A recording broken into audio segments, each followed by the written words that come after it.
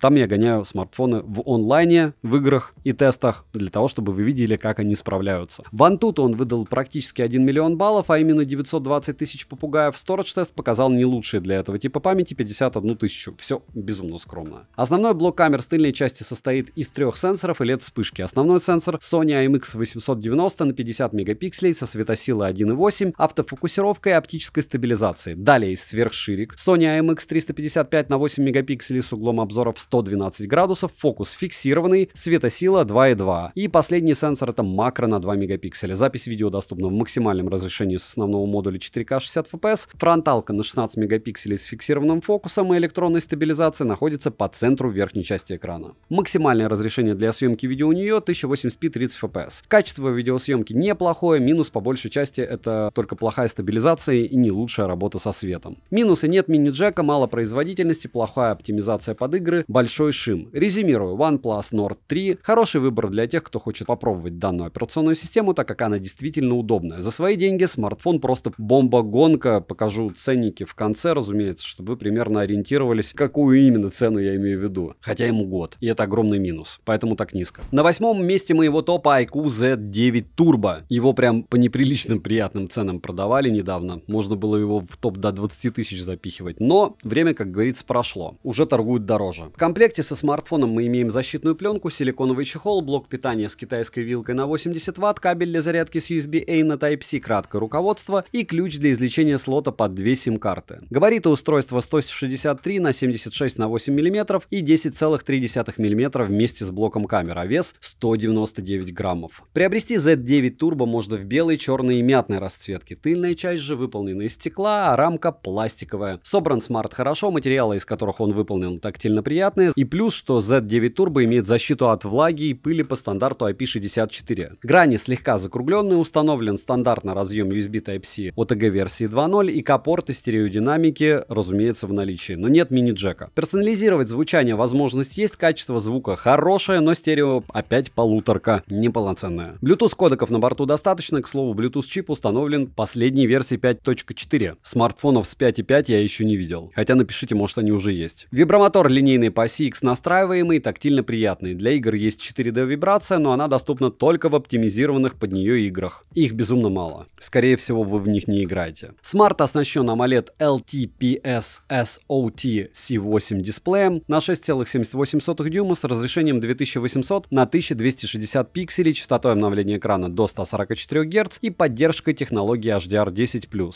Разумеется, 144 Гц можно обнаружить только в китайских приложениях. Экран прямой и рамки симметричные. Плотность пикселей с запасом 453 ppi. По моим замерам экран выдает 850 люксов на 100% яркости, а в пике при затемнении прибором ТК экран показывает 1500 люксов. Притом Radix показывает те же результаты. Частота дискретизации касания в обычном режиме 130 Гц, в игровом 300, а мгновенная частота дискретизации в игре может быть 2000 Гц. Тест на частоту дискретизации касания выдал не средний результат, но в играх сенсорный отклик был отличный, что довольно странно. Мультитач на борту на 10 касаний экрана откликается быстро и без проблем, показатели шима выше 17% не поднимаются, что довольно хороший результат. При измерении шима вторым прибором процент шима тоже выше 17% не поднимался. Полноценный Always On дисплей в наличии, настроек у него достаточно, ко всему есть низкопотребляемый режим. Далее разблокировать экран можно при помощи сканера отпечатков пальцев, внедренного в экран, распознаванием лиц и стандартными способами разблокировки. Сканер отпечатков пальцев работает довольно быстро, зарегистрировать один и тот же отпечаток несколько раз нельзя. Распознавание лица срабатывает даже под углом, притом хорошо, но внести биометрические данные можно только одного лица. Летим дальше. Процессор установлен Qualcomm Snapdragon 8S Gen 3 с техпроцессором 4 нанометра с 8 ядрами, максимальная частота у него 3 ГГц, графический процессор Adreno 735, оперативная память LPDDR5X на 12 или 16 ГБ, внутренняя память UFS 4.0 на выбор 256 ГБ или 512 ГБ. Интерфейс Origin OS на базе Android 14 версии, разумеется, будут обновления, русский язык в стоке есть, шрифт можно поменять, а работа оповещений, разумеется, настраивается. Имеется поддержка Wi-Fi 6 серии, поддержка 5G сетей, 4G сетей ниже, функции VO, LTE и Dual Mode для 5G. Поддержки eSIM, как у всех китайцев, здесь нет, хотя, по-моему, у кого-то было, можете написать, кстати, в комментах. Для 4G сети есть только 3-й бенд, 7 и 20 нет. Но плюс у iQOO, а это бренд BBK, то есть там Realme, OnePlus и подобные, китайская версия на моей памяти еще ни у кого не блокировалась. То есть если Realme и OnePlus и китайские блочились, у iQOO такой беды не было. Связь смартфон ловил отлично, звучание во время разговора хорошее, проблем с датчиком приближения не было. Но по поводу бендов, отсутствие 7 и 20 смотрите своих операторов. Я бы в маленьких городах этот смартфон точно бы не покупал. Запись разговора на борту и без уведомления о начале записи, так как это китайская версия смарта. NFC смартфон поддерживает, и на данный момент можно спокойно установить MirPay. GPS-тест показывает точность до 3-4 метров. Далее. Емкость аккумулятора 6000 мАч. В PC-марке смартфон выдал 12 часов 59 минут, а в Work Performance 12972 балла. Как вы уже поняли, смарт поддерживает быструю зарядку до 80 Вт, но вот беспроводной зарядки нет. При этом есть проводная и реверсивная зарядка на 7,5 Вт. Заряжается он от 0 до сотки в среднем за 55 минут. За 1 час просмотра видео на YouTube по Wi-Fi на 100% яркости улетает 3% заряда, за 1 час в играх в среднем уходит 26%, что в целом стандартный и хороший результат. Яркость сбрасывается, но в пределах нормы играть довольно комфортно. В Antutu он выдает 1 429 000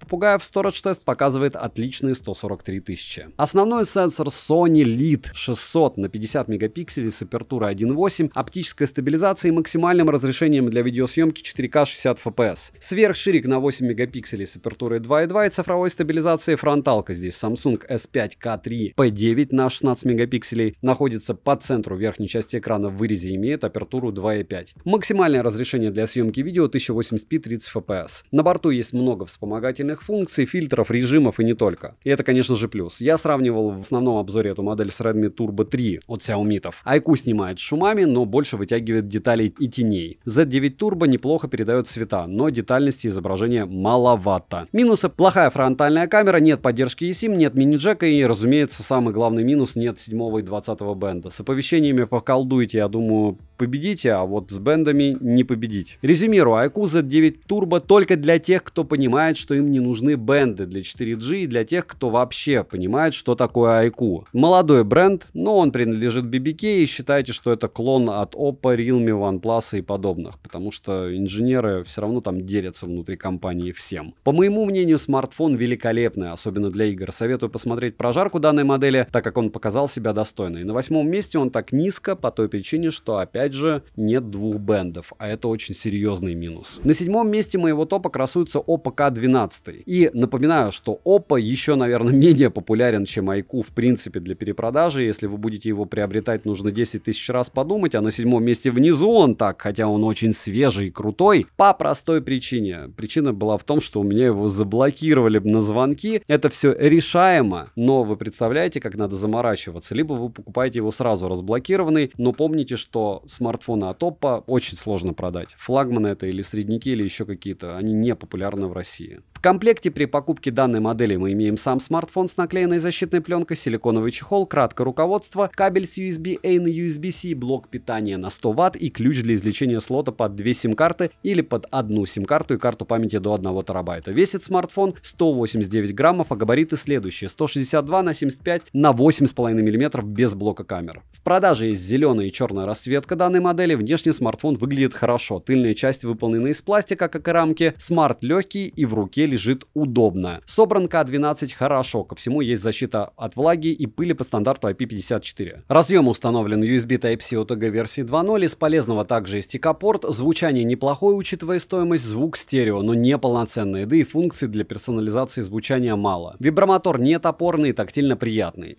Летим дальше. Смарт оснащен AMOLED-дисплеем на 6,7 дюйма с разрешением 2412 на 1080 пикселей. Экран прямой, рамки не громадные, что можно сказать и про подбородок. Соотношение сторон 20,1 к 9, плотность пикселей 394 ppi, цветовой охват 100% DCI-P3. Плюс есть поддержка технологии HDR10+. По моим измерениям, яркость в пике 1300-1400 люксов. Частота обновления экрана до 120 Гц, частота дискретизации сенсорного отклика 240 Гц. Тест на частоту дискретизации касаний вы видите на экране, результат плохой, но хорошо, что экран поддерживает мультитач, и на 10 касаний он откликается без особых проблем. Регулировка шима 2160 Гц, показатели шима выше 40% не поднимаются. Технология Always On Display на борту. Далее, разблокировать экран можно при помощи сканера отпечатков пальцев, функция распознаванием лиц и стандартными способами для разблокировки. Сканер отпечатков пальцев работает неплохо, но промахи изредка проскакивают. Функция распознавания лиц срабатывает хорошо, по мне даже под углом отлично. Летим дальше. Проц установлен здесь Qualcomm Snapdragon 7 Gen 3 с техпроцессом 4 нанометра с 8 ядрами, максимальная частота у него 2,63 ГГц, графический процессор Adreno 720, интерфейс ColorOS 14 на базе Android 14 версии. Русский язык есть, но перевод, разумеется, неполноценный, хотя почти. Оперативная память LPDDR4X доступна на выбор 8 или 12 ГБ. Внутренняя память UFS 3.1 на выбор 256 ГБ или 512 ГБ. По связи имеется поддержка Wi-Fi 6 серии, поддержка 5G сетей, 4G сетей и ниже 3 бенд на борту, а вот 7 и 20 здесь нет. Отмечу, что может прилететь блокировка, и это нужно помнить. Все решаемо, все дешево. Если вы на Алишке, то вам заплатят в 3 раза больше отката, как и мне, чем вы потратите на разблокировку, а чаще всего ее можно вообще бесплатно сделать. Но это уже другая история, то есть это для тех, кто ушлые. В принципе, вообще до 5-го места здесь все смартфоны для тех, кто очень ушлый, но это другая история. Датчик приближения меня не подводил, Bluetooth последней версии 5.4. Список поддерживаемых кодеков вы видите на экране, NFC смартфон, конечно же, поддерживает. GPS-тест показывает точность 3 метра. Далее, емкость аккумулятора 5500 мАч. В PC-марке Smart выдал результат в 8 часов 49 минут. Oppo K12 5G поддерживают быструю зарядку до 100 Вт, беспроводной зарядки нет. Заряжается от 0 до сотки за 35 минут. За 1 час просмотра видео на YouTube по Wi-Fi на 100% яркости улетает 3%. За час игры в Diablo Immortal уходит 16, в PUBG New State 22 и в Genshin Impact 21. Он нереально оптимизирован. Яркость смартфон сбрасывает незначительно. Смарт великолепно показал себя на прожарке, за что отдельный плюс, и поэтому он как раз здесь в топе. В Antutu выдал выдал результат 863 тысячи попугаев, Storage Test показал скромненькие 64 тысячи, но для этого типа памяти это нормально. Основной блок камер с тыльной части имеет сенсор Sony IMX882, вообще штатный, на 50 мегапикселей с оптической стабилизацией, апертурой 1.8 и максимальным разрешением для съемки видео 4К 30 FPS. Далее есть сверхширик Sony IMX355 на 8 мегапикселей с апертурой 2.2, углом обзора в 112 градусов. Фронтальный сенсор на 16 мегапикселей с апертурой 2.4, максимальным разрешением для видеосъемки 1080p 30 FPS. Я сравнивал данную модель со смартфонами от Poco, а именно с X6 Pro. Смарты довольно близки по качеству видеосъемки. У Oppo есть некоторые проблемы по работе со светом. Также по сравнению с Poco у Oppo менее окрашенная картинка. То есть она более натуральная, и по мне это плюс. Минусы. Блокировка, которая прилетела лично мне. Возможно, вам не прилетит, скорее всего, потому что мой лот вообще снят был потом с продажи, так как продавцу пришлось мне очень много заплатить для того, чтобы закрыть спор. Нет 7-20 бенда, нет мини-джека, псевдо-стерео, хоть и очень-очень неплохой внешний вид. Как по мне, он похож на смартфон от других производителей, к примеру, смартфона от Samsung или Meizu. Но это вкусовщина все. Резюмирую, Oppo K12 часто можно купить с отличнейшей скидкой. Плюс за то, что он не погиб у меня после утопления, за то, что у него очень быстрая зарядка, великолепная оптимизация под игры и отличная оптимизация расхода заряда аккумулятора. Смартфон специфический, об Oppo мало кто знает. Но делают они неплохие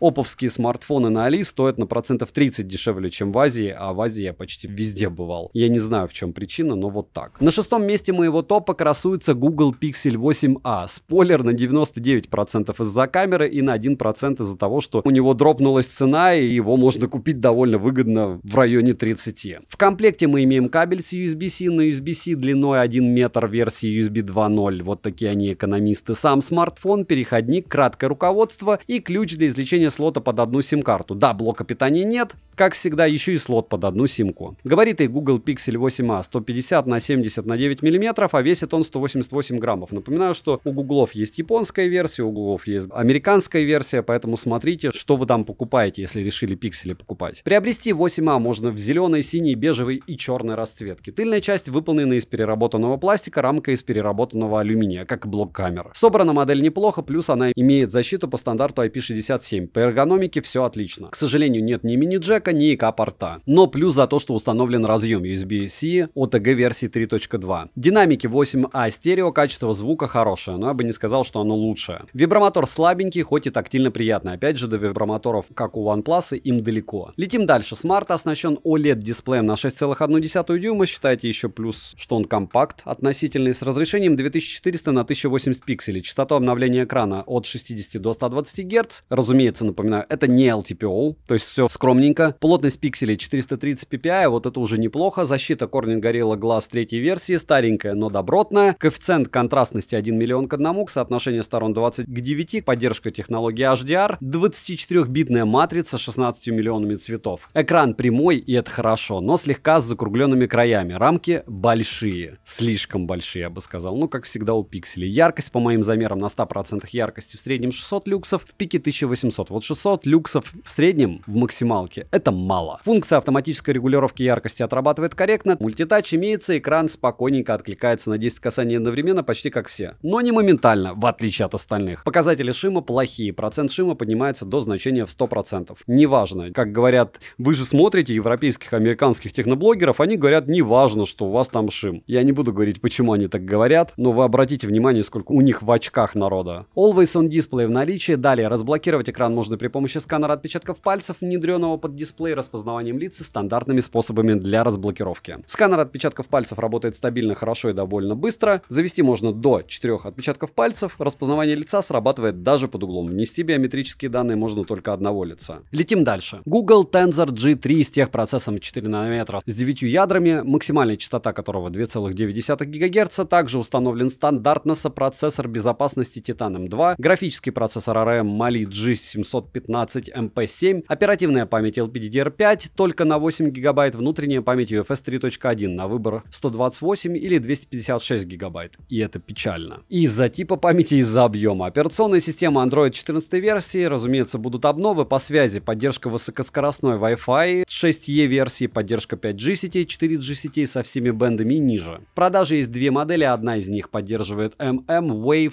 вторая нет. Слот под одну сим-карту, также можно завести одну eSIM. Датчик приближения отрабатывает без нареканий, VO LTE и VO Wi-Fi активировать можно, в интернете есть инструкция, как это делать. Bluetooth не самый новый, версии 5.3, список поддерживаемых кодеков вы видите, NFC поддерживается, устанавливаете MirPay и оплачиваете покупочки NFC-шкой. Из датчиков на борту GPS, GLONASS, Galileo, QZSS, GPS-тест же показывает точность в 1 метр. Далее, емкость аккумулятора 4492 мАч, в PC-марке смартфон у меня отказывается его проходить, Smart поддерживает зарядку на скромные 18 Вт, при этом есть беспроводная зарядка до 7,5 Вт. Это безумно смешно и скромно, но главное есть стандарт Qi при этом. А вот реверсивной беспроводной зарядки нету. Заряжается Smart от 0 до сотки в среднем за 2 часа 10 минут. Может у вас быстрее, напишите, может у вас уже батарея просела. За 1 час просмотра видео уходит в среднем 6% заряда, в PUBG New State в час уходит 26%, 60 FPS даже не держит, яркость сбрасывает заметно. Вот он Tensor. Также 20% уходит за 1 час в Diablo Immortal. Плюс я проводил тест расхода заряда аккумулятора во время съемки. За 1 час 30 минут при съемке уходит 40% заряда. Потом у меня память на 128 гигабайт забивается, потому что у меня еще игрушка установлена. Плохо, что смартфон сбрасывает частоту кадров при длительной съемке с 60 до 30 кадров в секунду. Но опять же при супер длительной. Бантуту выдал результат в 900 тысяч попугаев, Storage тест показал 42 тысячи. Летим дальше. Основной сенсор Quad PD Wide Sony IMX 787 на 64 мегапикселя с апертурой 1.89, углом обзора 80 градусов и максимальным разрешением для видеосъемки 4К 60 FPS. 8К нету, как и нет 120 FPS для 4К. Далее есть сверхширик Sony IMX 712 на 13 мегапикселей с углом обзора в 120 градусов, апертурой 2.2. Фронтальный сенсор на 13 мегапикселей с апертурой 2.2 и углом обзора в 96,5 градуса, находится он в верхней части экрана по центру. Максимальное разрешение для съемки видео 4К 60 FPS. На борту имеется оптическая электронная стабилизация, направленный микрофон, двойная LED-вспышка, снижение шума ветра, улучшение речи, автофокусировка при движении, HDR режим, Ultra HDR и не только. По фото Smart отлично, а вот по видеосъемке я бы еще поспорил. Но то, что у Pixel интересная цветопередача, это факт. Минусы: нет мини-джека и К-порта, слот под одну сим-карту, громадный подбородок и рамки, шума у экрана, медленная зарядка, нестабильность работы системы и расхода заряда аккумулятора. Также он может за ночь поедать до 15% заряда. Может уже дооптимизировали, напишите. Но что-то я сомневаюсь, это же Google. Резюмирую, Google Pixel 8a относительно недорогой смартфон с небольшими габаритами для тех, кто любит фотографировать. Если вы готовы мириться с его недостатками, то 8a можно однозначно рассматривать покупки за его деньги. Но минусов у него прям космос. С другой стороны, снимает он прям супер. На 5-м месте моего топа Samsung K55. Кто не подписался, не забудьте подписаться на канал с колоколом, потому что это полезный канал, и я думаю, что он будет помогать вам в покупке, даже если с чем-то вы не согласны. Что такое Samsung K55? Супер классный смартфон, который всегда можно очень выгодно купить у него, как у любых Самсунгов. Есть определенные недостатки, но о них я вам, разумеется, расскажу. Комплект поставки, как всегда у Samsung, максимально скромный. Смартфон без защитной пленки, фирменный кабель для зарядки с Type-C на Type-C и документация. Блока питания и чехла в комплекте нет. Прорезиненный слот на 2 сим-карты или одну сим-карту и карту памяти до 1 терабайта. Габариты устройства 161 на 75 на 8,5 мм. Вес устройства 213 граммов. Тяжелее, чем прошлая модель, к слову. Поставляется данный девайс в разных вариантах расцветки: голубой, лавандовый, желтый и темно-синий. Тыльная часть выполнена из стекла, а рамка из алюминия. Собран смартфон хорошо. Ко всему, данная модель имеет стандарт водонепроницаемости IP67. В этом плане Samsung молодцы. Хотя флип у меня один разок тонул. Но если бы я пришел по гарантии его поменять, мне бы по гарантии бы поменяли. Только я его вскрыл, и гарантия слетела. Поэтому сами не ремонтируйте смартфоны, у которых есть гарантия. Разъем используется USB Type-C OTG версии 2.0, и это плохо, но не удивительно. Звучание стерео, но не полноценное, плюс довольно по мне плоско относительно китайских брендов. Smart имеет поддержку Dolby Atmos, а также на борту есть кастомный эквалайзер и 5 предустановок звучания. Вибромотор тактильно приятный, но не лучший в этой ценовой категории. Силу вибрации настроить можно, за что отдельный плюс. ИК-порта и мини-джека не завезли, что уже в принципе привычно. Летим дальше. Smart оснащен оснащен дисплеем Super AMOLED на 6,6 дюйма с разрешением 2340 на 1080 пикселей. Экран плоский, без закруглений и с защитой Corning Gorilla Glass Victus Plus. Рамки громадные, да и подбородок в наличии. Плотность пикселей 390 ppi. По яркости экран выдает в пике 1600 люксов, автоматическая яркость отрабатывает корректно, частота обновления экрана максимум 120 Гц. На выбор также есть стандартные 60 Гц. Мультитач на борту, и экран спокойненько откликается на 10 касаний одновременно. Сенсорный отклик в играх неплохой первые 15 минут, а далее играть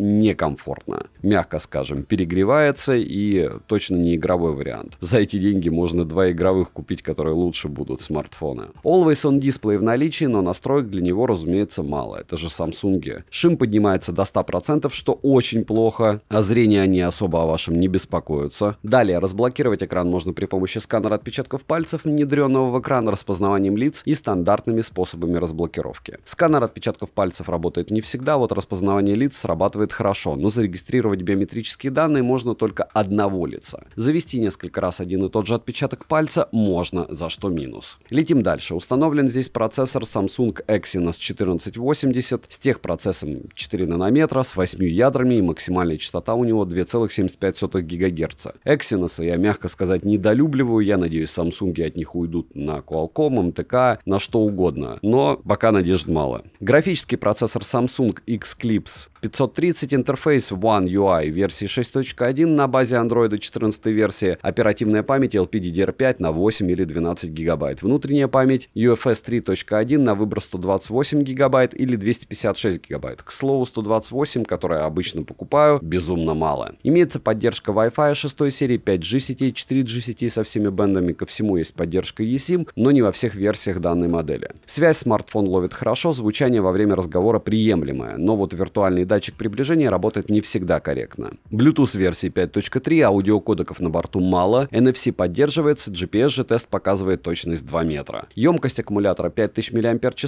смарт поддерживает зарядку до 25 Вт, беспроводной и реверсивной зарядки, разумеется, нет. Заряжается он от 0 до сотки в среднем за 1 час 27 минут, за 1 час просмотра видео на YouTube уходит 5% заряда, за 1 час с Diablo Immortal уходит в среднем 18%, в PUBG New State 27%, яркость сбрасывает довольно сильно, до 300 люксов. Игры тормозят очень сильно, игровым данный смартфон вообще не назовешь. Я бы сказал, что он справляется на уровне смарта за $150, если иногда не хуже. Вантуту выдал результат в 704 тысячи попугаев, но данные цифры не отображают того, как на самом деле плохо отрабатывает смарт, даже в операционке. Опять же, все познается в сравнении. Потыкайте смартфон от китайцев за эти деньги, любой Realme, Xiaomi и Samsung, и поймете, как кто работает. Storage тест показал 64 тысячи, что в принципе стандартно для этого типа памяти и, кстати, неплохо. Основной блок камер с тыльной части состоит из LED-вспышки, основного сенсора на 50 мегапикселей с оптической стабилизацией, апертурой 1.8 и максимальным разрешением для видеосъемки 4К 30 FPS. Также есть сверхширик на 12 мегапикселей с апертурой 2.2 и углом обзора в 123 градуса, макросенсор на 5 мегапикселей с апертурой 2.4, фронтальный сенсор на 32 мегапикселя находится в верхней части экрана по центру, максимальное разрешение для съемки видео у него 4К 30 FPS. Хорошая видео и фотосъемка, но к минусам отнесу сильные шумы в локациях с недостаточным освещением, а также редкие фризы, которые довольно сильно могут раздражать. Минусы: скромный комплект поставки, поддержка зарядки всего на 25 Вт, шим, старенький разъем USB Type-C, нет ИК-порта, нет мини-джека, относительно плохо отрабатывает датчик приближения, большие рамки у экрана и наличие подбородка. Сканер отпечатков пальцев работает некорректно, притом довольно часто. Резюмирую, Samsung A55 не лучшим образом показал себя на тот момент, когда я его обозревал. Не думаю, что что-то изменилось за это время, так как железо не поменять, тот же процессор от Exynos. С другой стороны, он очень хорошо снимает фото, видео, и к нему многие привыкли, то есть оболочка сама, часто повторяю, довольно сложная, и к ней надо привыкать, но факт в том, что ее допиливают, и если к ней привыкнуть, из нее много можно чего получить. И фишек у Samsung даже в подобных смартфонах хватает. Однозначно 5-е место в первой пятерке. На 4-м месте у меня красуется Realme GT 6 6T. В комплекте со смартфоном у нас силиконовый чехол, краткое руководство, ключ для извлечения слота под 2 сим-карты, сам смартфон с наклеенной защитной пленкой, блок питания на 120 Вт и кабель для зарядки с USB-A на Type-C. Габариты смарта 162 на 75 на 9 мм, вес 192 грамма. Приобрести GT 6T можно в серой и зеленой расцветке. Тыльная же часть выполнена из стекла, рамка пластиковая. Эргономика смартфона хорошая, собран он отлично, плюс есть официально заявленная защита по стандарту IP65. Разъем для зарядки USB Type-C OTG версии 2.0, также есть ИК-порт. Звук в GT 6T стерео с поддержкой технологии O-Reality Audio, сертификация HRS Audio, функции пространственного аудио и Halo Audio. Стерео неполноценное, но качество звука неплохое. Bluetooth аудиокодеков здесь достаточно, в принципе, как у всех, а сам Bluetooth чип установлен в версии 5.4. И это хорошо, почти самый новый. Самый новый для смартфонов, скажем так. Новее не видел. Вибромотор с технологией O-Haptics отличный, настраиваемый, вам понравится. Летим дальше. Смартфон оснащен AMOLED LTPO 8T дисплеем от BOE с диагональю 6,78 дюйма с разрешением 2780 на 1264 пикселя, защитой Corning Gorilla Glass Victus второго поколения, плотностью пикселей в 450 ppi, цветовым охватом 100% DCI-P3, соотношением экрана к корпусу 94,2, 10-битной матрицей и частотой обновления экрана от 1 до 120 Гц. По моим замерам, экран выдает около 2500 люксов в пике, это прям космос. 900 люксов на 100% яркости, на 100% яркости с включенной функцией повышенной яркости 1400 люксов, что очень-таки хороший результат. Автоматическая регулировка яркости работает корректно, тач на 2500 Гц при мгновенном касании. Тест на частоту дискретизации касания выдал средний результат, но в играх сенсорный отклик отрабатывает корректно, плюс экран спокойно откликается на 10 касаний одновременно. Высокочастотное шим-затемнение в 2160 Гц, показатели шима выше 15% не поднимаются, если измерять радексом, а при измерении прибором ТК шим поднимается до 40%. Полноценный Always On дисплей в наличии, разблокировать экран можно при помощи сканера отпечатков пальцев, внедренного в экран с поддержкой измерения сердечного ритма, распознаванием лиц и стандартными способами разблока. Сканер отпечатков пальцев работает корректно, и внести отпечаток одного и того же пальца несколько раз нельзя, за что плюсиком. Разблокировка лица срабатывает отлично, под углом, зарегистрировать можно данные только одного лица. Напоминаю, что даже это иногда бывает меняется и добавляют какие-то возможности, допустим, по регистрации еще одного лица. Процессор установлен Qualcomm Snapdragon 7 Plus Gen 3 с техпроцессом 4 нанометра с 8 ядрами. Максимальная частота у него 2,8 ГГц, графический процессор Adreno 732, оперативная память здесь LPDDR5X и доступна на выбор 8 или 12 ГБ. Внутренняя память шустренькая, быстренькая, отличная UFS 4.0 на 256 ГБ или на 512 ГБ. Но в конфигурации на 128 ГБ внутренней памяти и 8 гектар оперативы версия внутренней памяти UFS 3.1. Будьте внимательны, лучше ее не брать. Система Realme UI 5 версии на базе Android 14 версии. По связи имеется поддержка высокоскоростного Wi-Fi 6 серии, поддержка 5G сетей с технологией Dual, 4G сетей ниже. Для 4G все бенды на борту, связь смарт ловит хорошо, да и датчик приближения не подводил. NFC на борту, MirPay встает без проблем, Realme GT 6T использует такие навигационные системы, как Beidou, GPS, GLONASS, Galileo, QZ, SS и Navic. GPS-тест в городских условиях показывает точность 3 метра. Далее, емкость аккумулятора 5500 мАч, заряжается от адаптера питания на 120 Вт с 0 до сотки за 25 минут, а вот от адаптера питания на 90 Вт за 33 минуты. Беспроводной зарядки нет. PC-марки 10 часов 44 минуты показывает, что довольно неплохо. В PUBG New State смарт за 1 час поедает 30% заряда. Яркость сбрасывает до 500 люксов, что, конечно, не радует, но это не 300 люксов. Также он сбрасывает FPS при нагреве. При просмотре роликов на YouTube за 1 час в среднем уходит 4% заряда, Antutu уже выдал результат, он в 1 329 000 попугаев. Storage тест показал 159 тысяч. Переходим к камерам. Основной сенсор Sony Elite 600 на 50 мегапикселей с оптостабом, фокусным расстоянием 26 мм и углом обзора в 79 градусов. Апертура 1.88 и максимальным разрешением для видеосъемки 4К 60 FPS. Далее есть стандартный сверхширик Sony IMX 355 на 8 мегапикселей с углом обзора в 112 градусов, апертурой 2.2 и фокусным расстоянием 16 мм, цифровой стабилизацией и максимальным разрешением для видеосъемки 1080p 30 FPS. Фронтальный сенсор Sony IMX 615 на 32 мегапикселя находится по центру верхней части экрана в небольшом вырезе. Апертура у него 2.5, фокусное расстояние 21 мм. Цифровая стабилизация и угол обзора 90 градусов. Максимальное разрешение для съемки видео 4К 30 FPS. Видео он снимает хорошо без фризов с неплохой стабилизацией. стабилизации, без проблем в работе со светом, опять же в пределах данной цены. Минусы: нет возможности расширить внутреннюю память, Wi-Fi 6 версии, а не 7, нет мини-джека. Резюмирую, Realme GT 6T классный смарт, у него быстрая зарядка, стильный дизайн, хорошая оболочка, качественные фото и видеосъемка, LTPO-экран с защитой Victus 2, да и в целом плюсов прям космос, а особенно как часто на него дропаются ценники, это прям супер. На третьем месте моего топа, разумеется, Xiaomi Redmi Note 13 Pro Plus, разумеется, глобальной версии. Смарт очуменно классный, однозначно стоит его рассматривать к приобретению, особенно кому нужно много гигабайт. В комплекте у нас ключ для извлечения слота под 2 нано-сим-карты, краткое руководство, хороший силиконовый чехол, сам смарт с наклеенной защитной пленкой, блок питания на 120 Вт, кабель для зарядки с USB-A на Type-C, вес смартфона составляет 200 граммов, а габариты 161 на 74 на 9 мм. В продаже есть белая расцветка, черная и фиолетовая вставками из разных цветов. К сожалению, рамка выполнена из пластика матового, а не из металла. Тыльная часть стеклянная. Собран смартфон хорошо, особых претензий к качеству материалов у меня нет. Ко всему, смартфон имеет защиту от влаги по стандарту IP68, на корпусе же расположен разъем USB Type-C OTG версии 2.0, а по звуку установлены стереодинамики с поддержкой Dolby Atmos. Для беспроводных устройств Bluetooth кодеков достаточно. Установлен здесь Bluetooth чип версии 5.3, вибромотор линейный по оси X, тактильно приятный и настраиваемый. ИК-порт в наличии, что хорошо. Смарт оснащен Crystal RS AMOLED 1,5K дисплеем на 6,67 дюйма с разрешением 2712 на 1220 пикселей и защитой Corning Gorilla Glass Victus. Экран изогнутый, рамки небольшие, как и подбородок. Характеристики экрана следующие: контрастность 5 миллионов к 1, плотность пикселей 446 ppi, цветовой охват 100% DCI-P3+, плюс есть поддержка Dolby Vision, HDR10+, технологии затемнения PWM 1920 Гц. Результаты замера шума оказались хорошими, выше 20% шум не поднимался. Пиковая яркость 1800 люксов, частота обновления экрана максимум 120 Гц. В настройках можно включить автоматический режим или меньше частоту. Мгновенная частота дискретизации касания 2160 Гц. Экран спокойненько откликается на 10 касаний одновременно. Always on Display только 10-секундный. И разблокировать экран при помощи сканера отпечатков пальцев, внедренного под экран, распознаванием лиц и стандартными способами разблокировки можно, никаких проблем у вас не будет. Завести можно до 5 отпечатков пальцев. Сканер работает хорошо, но изредка проскакивали у меня промахи. Возможно, это дело допилили. Что можно сказать и про распознавание лица? Удобно, что можно зарегистрировать биометрические данные здесь двух лиц для разблокировки. Процессор MediaTek Dimensity 7220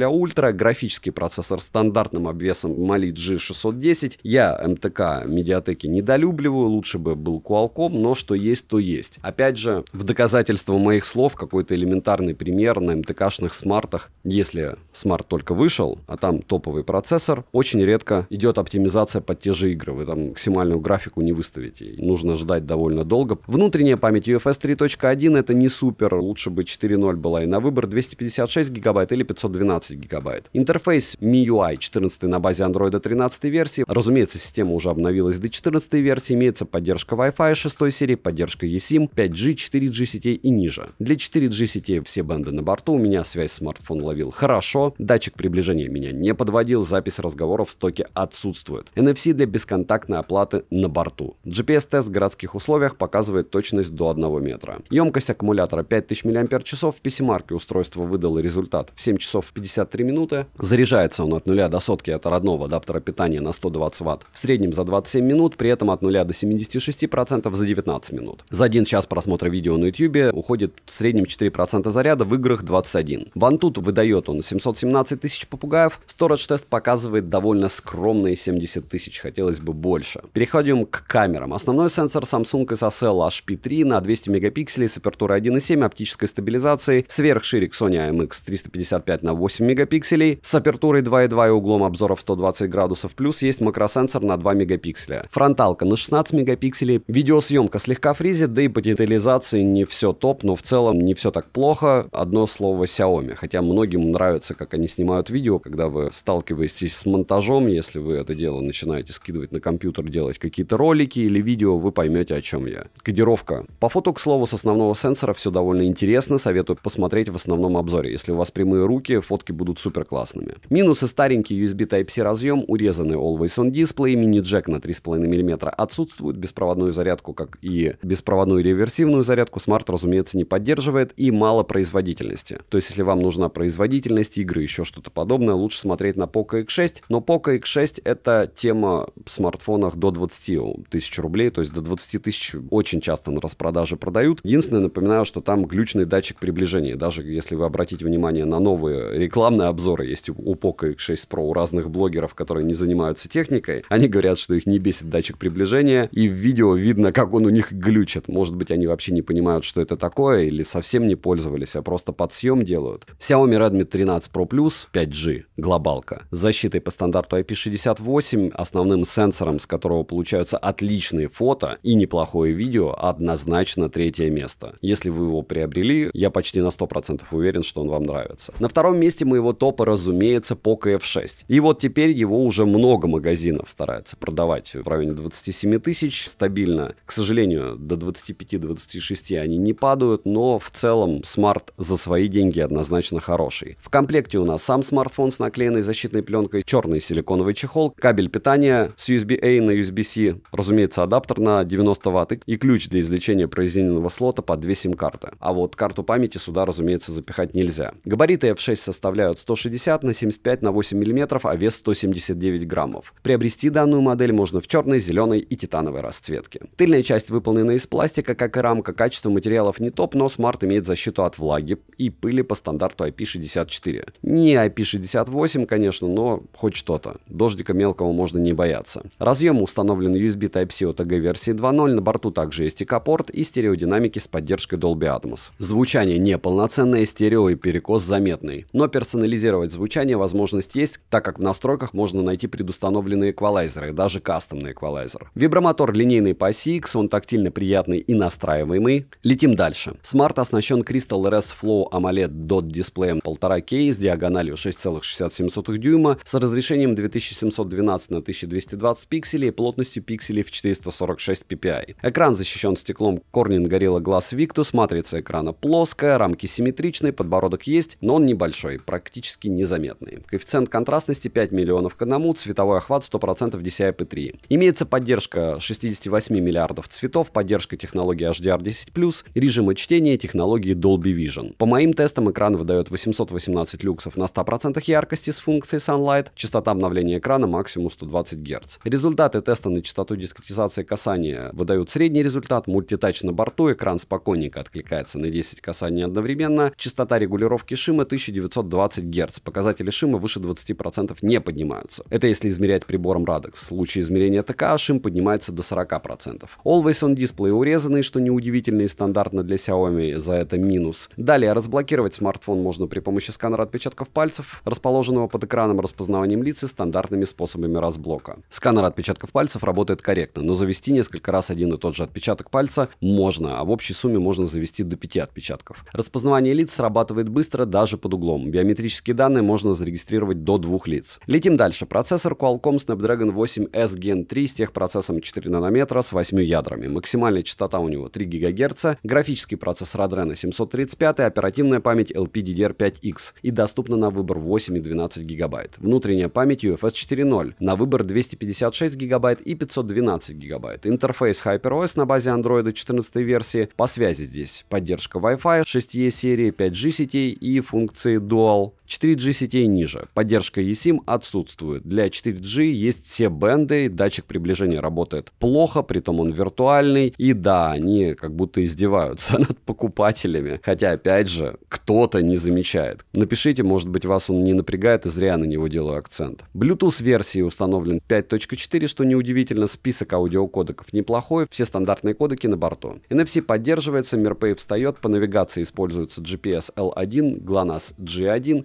Beidou B1, Galileo E1 и QZSS L1. GPS-тест показывает точность до 3 метров, что стандартно для Qualcomm, и он довольно неплохой. Емкость аккумулятора здесь 5000 мАч.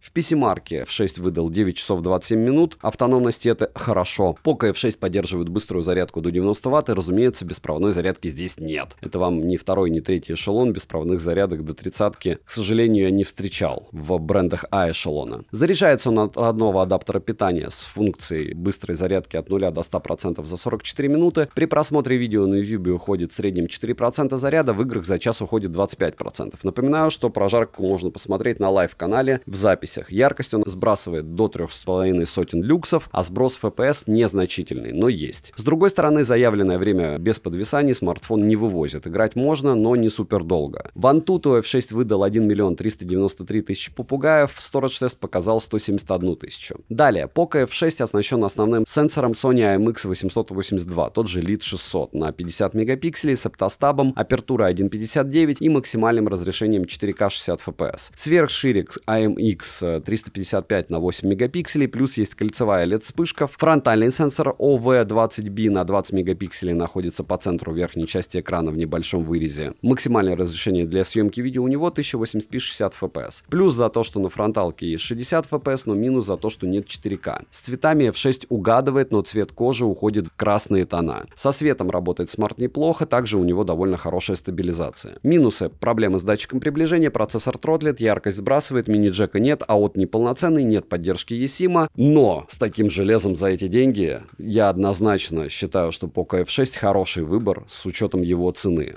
Минусы, болячки я перечислил, не буду тянуть и перейдем же к лидеру данного топа, и вы будете крайне удивлены. На первом месте моего топа смартфон с первого взгляда с нулевой ликвидностью. Это Honor 200 в глобалке. Но не тут-то было. Почему? Потому что, во-первых, он стоит адекватных денег. Опять же, не в ритейле. А во-вторых, это единственный смартфон вообще из тех, кого я тестировал, кому я был скептически настроен, но который лучше всех вывез все, начиная от съемки, видео, фото, игр. И да, может быть, бренд я недолюбливаю, да, дизайн мне не нравится, но по факту этот смарт как раз доказывает то, что даже сырой смартфон, который только вышел, может быть оптимизирован под все. В комплекте со смартфоном у нас самый обыкновенный силиконовый чехол, блок питания на 100 Вт, кабель для зарядки с USB-A на Type-C, смартфон, наклеенная защитная пленка, ключ для извлечения слота под 2 сим-карты и документация. Весит Honor 200 189 граммов, габариты 162 на 74 на 11 мм и 8,1 мм без блока камер. И учитывая стоимость глобальной версии на распродажах, по моему мнению, на данный момент это лучший выбор из этого топа. Но как вы видите, первые 3 места можно тасовать по-разному. Почему? Потому что у Poco есть свои плюсы, у Redmi Note 13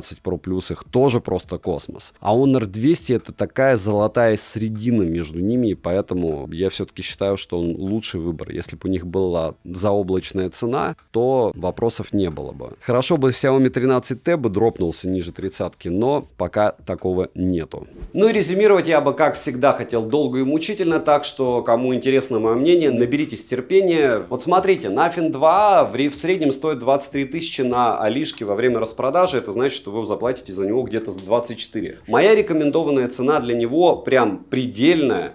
Это 21 тысяча рублей. Понятно, что она будет не скоро, и это очень большое горе. И для 8128 это прям космос. Разумеется, это цена для минималки. Но если говорить об устройстве в целом, они делают уникальные железки. Они ни на что не похожи, и за эту уникальность иногда приходится платить за эти глифы, чтобы у тебя что-то мигало. В целом, оболочка у них Carl Pei благополучным образом либо берет кого-то с BBK там OnePlus, либо они просто перешли с ним для того, чтобы отрабатывать. Непонятно, откуда у него такие деньги, но смартфон работает хорошо. До 30 тысяч рублей я однозначно могу его советовать. 10-е место, потому что в эти деньги альтернатив море. И между ним, допустим, и Poco X6 Pro, несмотря на датчик приближения, я бы выбрал Poco X6 Pro. Но он в другом уже топе до 20 тысяч рублей. На 9-м месте у меня Nord 3. Почему, вы спросите, обычно в топы не запихиваю смартфоны годовалой давности? Если вы собираетесь брать смартфон больше, чем на 2 года, я однозначно его не могу советовать. На года 2 его хватит с головой. Его плюсы, разумеется, то, что он на 10 тысяч, там, ну вот сейчас во время распродажи на 7 тысяч дешевле, чем Nord 4, который мне еще не послали. Но про Nord 4 от блогеров, повторяюсь, как я говорил в тексте, которым я доверяю, я слышал, что он не очень ловит связь. Вполне возможно, у них, опять же, рендерные устройства, это не устройства, которые пошли в продажу, и у них какие-то проблемы по этой причине. Мне, когда то, что я заказал, придет, я купил этот Nord 4, я вам расскажу. Но то, что он ниже 30-ки будет не скоро, это однозначно, это очень большое горе, а за 16 256 заплатить 26-27 тысяч, плюс еще там 1200 таможни, то есть он выходит в 28, и радоваться от оболочки, от самого устройства однозначно стоит. Притом у него еще и все бенды. На одну ступень выше, по мне, это iQOO Z9 Turbo. Его нижний ценник был 23 700, и поэтому он выше Nord 3. Это Это раз. Вторая причина, то что оптимизация у айкушек всегда прямо мега топовая. Айку не были блокированы. И основной его минус в том, что у него не хватает бендов. И если вы живете в маленьком городе, он вам не подойдет. Во всех остальных случаях я очень советую людям, которые умеют читать форумы, как настраивать те же оповещения, и понимают, что бренд Айку это тот же BBK, они решили что-то сделать аналоговое Vivo для того, чтобы это были игровые смартфоны, а потом поняли, какой крутой бренд получился, и в итоге мы имеем просто бешеное количество устройств с очень классными характеристиками, но они намеренно не добавляют туда такой нужный для нас 7-й 20-й бенд. К слову, это 8S Gen 3, там процессор такой же, как в Realme GT 6 глобальной версии, за 36 тысяч рублей, только за 23 700. Вы ощущаете, что вы покупаете практически такое же железо, а все-таки процессор это сердце смартфона, за относительно выгодный ценник. На 7-м месте у меня Oppo K12. И да, в какие-то моменты времени он стоит 25, в какие-то 23, в какие-то 26. Смартфон нереально классный по оптимизации. Oppo очень популярно в Азии, в России оно не популярно. Но, несмотря на то, что он у меня блокировался, опять же, разблокировка там не такая сложная, несмотря на звонки, потому что он был китайской версии, несмотря на какие-то особенности, его оптимизация, по большому счету, такая же, как у Паласов. То есть, ты имеешь классное железо за суперадекватные деньги. Мне он, опять же, тех, кто не смотрит канал, обошелся меньше, чем в 20 тысяч рублей за счет разблокировки. Я не поэтому его так высоко поставил, а потому что это и правда классное устройство. И те, кто привыкли к каким-нибудь там смартфонам Oppo, дешевого ценового сегмента, вот это средний ценовой сегмент, он прям вау. На 6-м месте Pixel 8a, и он прям на тоненького где-то выходит в 29 на распродажах, то есть выйдет он все равно вам в 30 с копейками, но я уверен, что ценник еще просядет. У нас 9-я линейка вышла, 9 Pro, 9 Fold. Очень классное устройство в суперском исполнении, по мне и сборка отличная, и рамка классная, и дизайн мне лично импонирует. Но ценник всегда приличный, снимает фото вау, снимает видео часто вау. Он у меня, кстати, в топе по видеосъемке, можете посмотреть топ, кому интересно. Да, рамки огромные, да, процессор просто мракобесный Tensor, но бенды все есть. И это то устройство, которое заставит вас в хорошем смысле думать. Вполне возможно, вы даже будете кайфовать какими-то моментами. Хотя, повторяюсь, что у Гугла очень большое количество минусов у этих пикселей. До 30-ки однозначно могу рекомендовать. Особенно, когда он там просядет до 1027, а у него нет выхода. Просядет.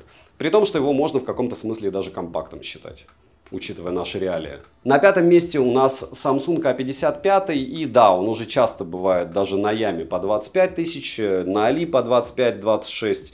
Понятно, что это версия 8128, лучше брать на 256, но у него и металлическая рамка, и защита от влаги, и снимает он хорошо. Да, для съемки я бы Pixel 8a бы взял лучше, но для жизни, несмотря на подторможенность в системе, Samsung A55 это бестселлер, и не зря я вам скажу, понятно, огромные рамки, странная вот эта металлическая у него рамка, еще что-то.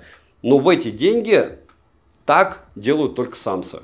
И делают они хорошо. А55 с всеми бендами, русским языком, нормальным приемом связи, хорошей съемкой, хорошей фотосъемкой. Это классное устройство. Он бы был выше, если бы эти 700 тысяч баллов Antutu, которые он показывал, в ПО ощущались. Ощущаются там они, как будто у него 500 тысяч баллов Antutu, и местами он подфризивает. И Samsung все равно, потому что это бренд эшелона, они соперничают все равно в каких-то моментах с яблоком, их все равно будут покупать, но первых 3 мест он точно недостоин. Следующий смартфон под номером 4 Realme GT 6T. Я разоряться по поводу него не буду. Почему? Потому что это классное устройство, которое имеет все необходимое для того, чтобы им пользоваться. За 29, я уверен, что будет и по 28. Это устройство тоже супер классное. Его можно будет приобрести почти везде. И по большому счету Realme делают клоны. Тесты прошел отлично. В ценник укладываешься. И в перспективе будет, я уверен, еще ниже. На 3-м месте заслуженно Xiaomi Redmi Note 13 Pro Plus. В среднем он торгуется по 23 с копейками. Был момент как-то, что я видел его за 22, по-моему, 800. И если бы они чуть-чуть опустили ценник, он бы, наверное, был чуть-чуть бы выше. Почему? Потому что уже скоро выйдет 14-я линейка. И хотя этот девайс классный, у него есть свои недостатки. И собратьям Xiaomi он во многих моментах проигрывает. Допустим, Poco X6 Pro он проигрывает по цене, плюс хотя он выигрывает его по камерам, но они слишком близки все.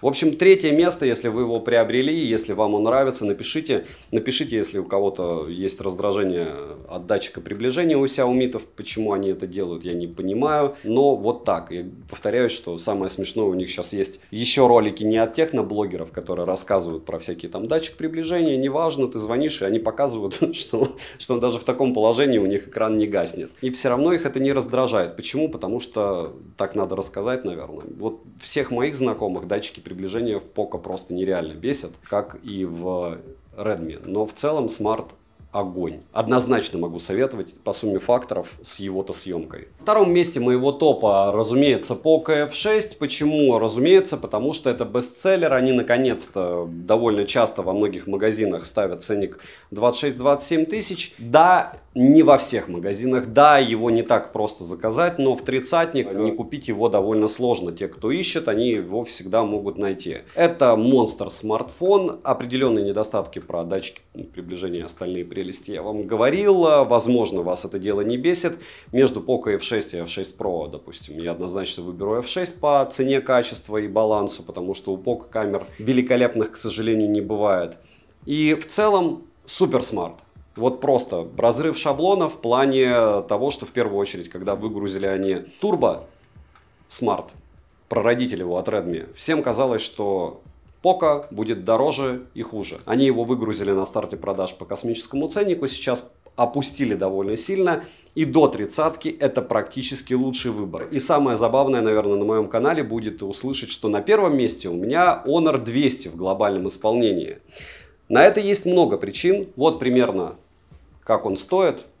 И почему он так стоит в 28 тысяч? По той причине, что у Honor, мне кажется, легкие проблемы с продажами, потому что они изначально в себя очень сильно поверили, их очень сильно распиарили, они там заняли, понятно, какими способами в DxO-марке супер свои места. И потом они начали средний сегмент пытаться продавать очень дорого. Столкнулись они, скорее всего, с довольно простой проблемой, что у них конкуренция внутри бренда Huawei против Honor. Huawei выглядит классно, делает классные с точки зрения материалов, устройства и дизайна. У Honor все довольно сомнительно. Я не нашел человека, который бы мне сказал, можете написать мне в комментах, кто выберет именно по внешнему виду.